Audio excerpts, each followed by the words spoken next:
हाय दोस्तों, मैं हूं मोहन राजपूत।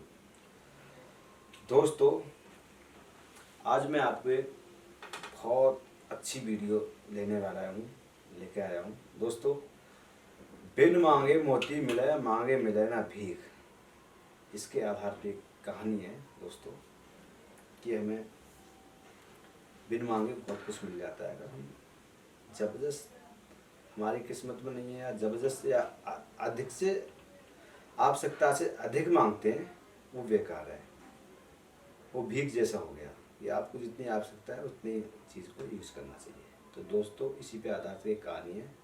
दोस्तों, आप जानते हैं राजा सगर की कहानी है ये। राजा सगर क्या थे दोस्तों? दोस्तों, राजा सगर पिछले जन्म में श्यार थे। दोस्तों, एक भेड़िया जानते हो, एक भेड़िया से मतलब उनने एक भेड़िया एक लड़की को मतलब ले आया। छोटी सी बच्ची थी, तो उससे भेड़िया से किसी प्रकार से एक जंगल के सियार जो होता है उसने वो लड़की को ले लिया। उसने कहा कि इसको नहीं खाना चाहिए भेड़िया जी, इसको मैं अपनी पालूंगा, इसको मैं भी, हम तो एक जानवर हैं।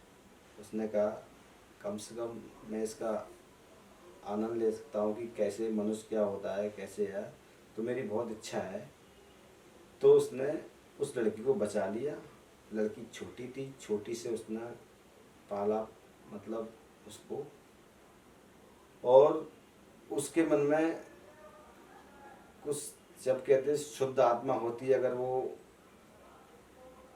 अगर जानवर में भी आ जाए तो वो जानवर भी इंसान जैसा होता है। जैसे बहुत सी आत्मा ऐसी होती है कि इंसान जानवर से भी गलत कर्म कर सकता है। इंसान की आत्मा होती है, एक आत्मा ऐसी चीज़ होती है। भगवान के प्रभु की सब लीला है, इसको श्री नारायण जान सकते हैं, हम तो कुछ नहीं जान सकते। उनकी बहुत लीला हुई, जो लड़की को पाला, और पालने पर उसने शादी की,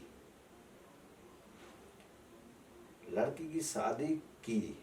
और शादी में उसको, आप तो जानते हो दोस्तों कि कन्यादान, जब उसने लड़की का पिता अपनी पुत्री मानकर पाला, तो वो कौन हुआ? लड़की का पिता हुआ। तो उसने एक किसी अच्छे राजकुमार या अच्छे लड़के से शादी की और उसने कन्यादान लिया। तो दोस्तों, कन्यादान एक ऐसा दान है, इससे बड़ा कोई दान नहीं होता है संसार में। सबसे बड़ा दान है तो कन्यादान है, क्योंकि एक सृष्टि, हम एक उत्पत्ति को दान करते हैं। एक जिसके दोस्तों, बहुत लोग समझते हैं कि लड़की होना बहुत अशुभ मानते हैं कि वंश नहीं चलेगा। दोस्तों, सबसे बड़ी ये गलतफहमी है। गलतफहमी आपके आप मन में हो तो निकाल दो। लड़की नहीं होगी संसार नहीं चलेगा। तो लड़की एक लक्ष्मी होती है और उसको सही करके पालना चाहिए। उसको कभी ये महसूस नहीं कराना चाहिए कि लड़का होता वो होता, ये सब गलत बात है। दोस्तों, लड़की एक ऐसी चीज़ है, लड़की से इतना बड़ा दान मिलता है। लड़के वाले भी तरसते हैं कि एक लड़की काश होती कि हमें एक कन्यादान मिल जाता। तो दोस्तों, लड़की का कन्यादान बहुत बड़ा दान होता है। तो दोस्तों, इसी प्रभाव से श्यार की मृत्यु हुई। तो वो कौन बना, किसके घर में जन्म लिया? जिस घर में राजा सगर नाम पड़ा, जो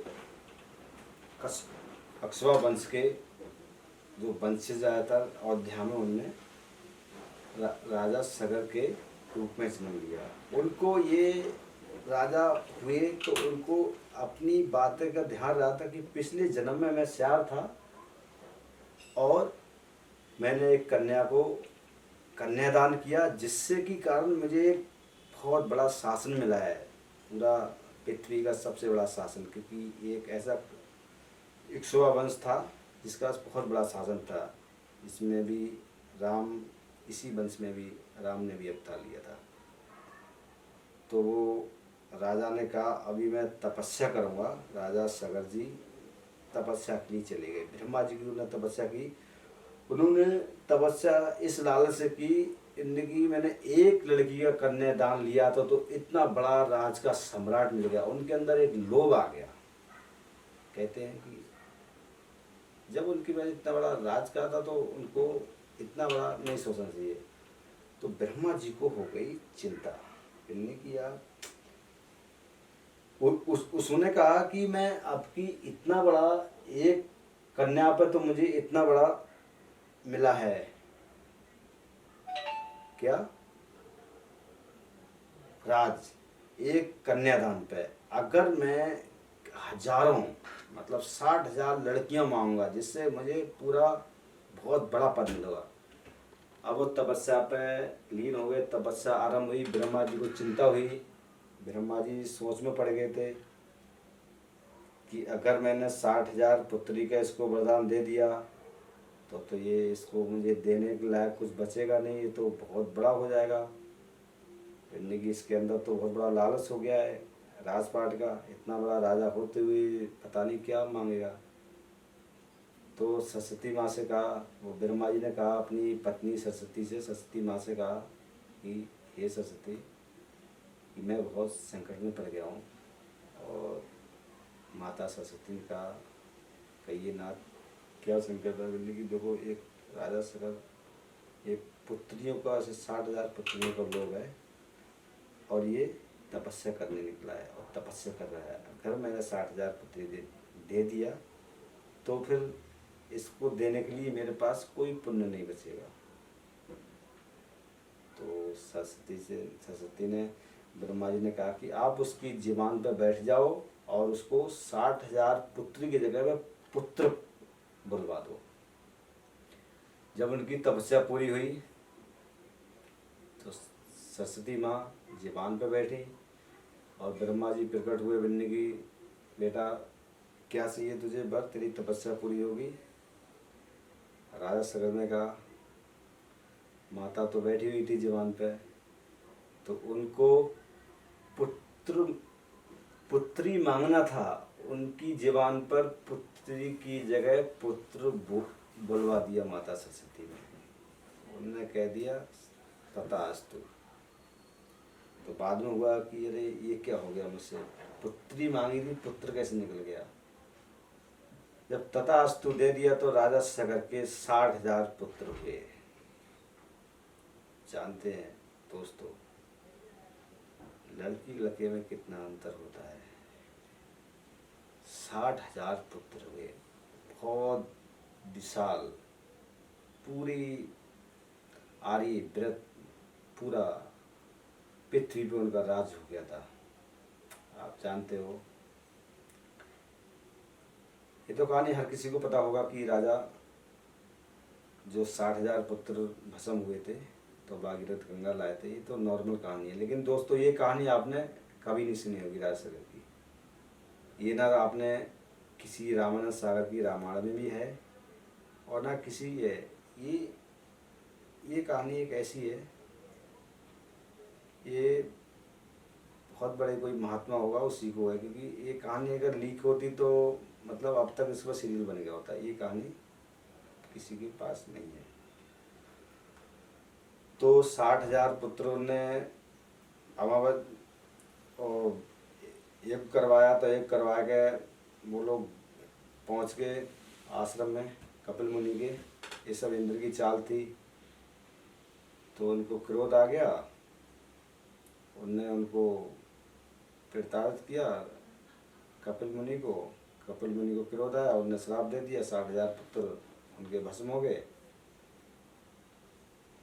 और फिर उनके जो दूसरे एक पुत्र वो थे उनके तीसरी पीढ़ी जब हुई थी तो राजा भगीरथ ने तपस्या की, गंगा को लाए गए। तब उनकी मुक्ति हुई।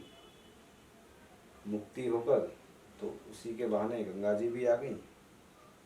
तो दोस्तों ये कहानी है राजा सगर की कि दोस्तों ज़्यादा नहीं मांगना चाहिए।